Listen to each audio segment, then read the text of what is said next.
तो चलिए आज का हमारा प्रश्न है श्रेणी 3, 6, 12 इसी प्रकार पद चल रहे हैं कि कितने पदों का योग 381 होगा। हमें यह ज्ञात करना है। तो यहाँ से इस प्रश्न को करने हेतु हमारे पास यहाँ से हमारी मुख्य अवधारणा रहेगी। यदि हमारे पास श्रेणी मुख्य अवधारणा यहाँ से हम काम में लेंगे। यदि श्रेणी हमारे पास यहाँ से गुणोत्तर श्रेणी है जिसका प्रथम पद हमारे पास यदि हम देखें प्रथम पद यदि हमारे पास ए है वह सार्वनुपात यदि हम यहाँ से आर से प्रदर्शित करें, सार्वनुपात यदि हमारे पास आर है तो श्रेणी क्या होगी, यहाँ से प्रथम पद ए होगा। इसी प्रकार यहाँ से इसका अगला पद ए आर होगा, उसके अगला पद ए आर स्क्वायर होगा, इसी प्रकार ए आर क्यूब, यही प्रक्रिया चलती जाएगी।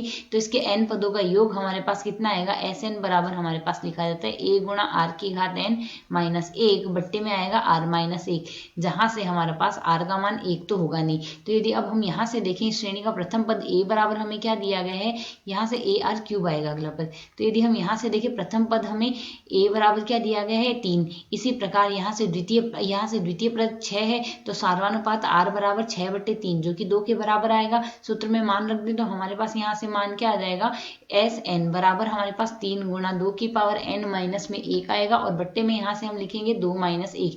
अब यहाँ से पदों का योग हमें एन का मान ज्ञात करना है तो जो कि 381 के बराबर है। हमें यहाँ से प्रश्न अनुसार यही दिया गया है। इसके एन पदों का योग यहाँ से हमारे पास 381 है। तो यदि यह पदों का योग 381 है तो यह बराबर आ जाएगा 3 गुणा में 2 की घात एन माइनस 1 बट्टे 2 माइनस 1 को 1 लिख देंगे, सरल कर लें, यह आ जाएगा हमारे पास 2 की घात एन माइनस 1 को बराबर लिखेंगे 381/3 के बराबर आ जाएगा, जिसे सरल करके हम लिख सकते हैं 1 2, यहाँ से 2 शेष बचेगा 127।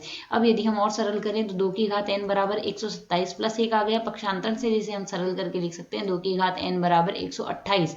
इसे यदि हम सरल करेंगे तो यह हमारे पास लिखा जा सकता है 2 की घात n बराबर 2 की घात 7 हो जाएगा। अर्थात सरल करें तो n का मान हमारे पास 7 आ गया, अर्थात 7 पदों का योग हमारे पास 381 के बराबर होगा। आशा है समझ आया। धन्यवाद।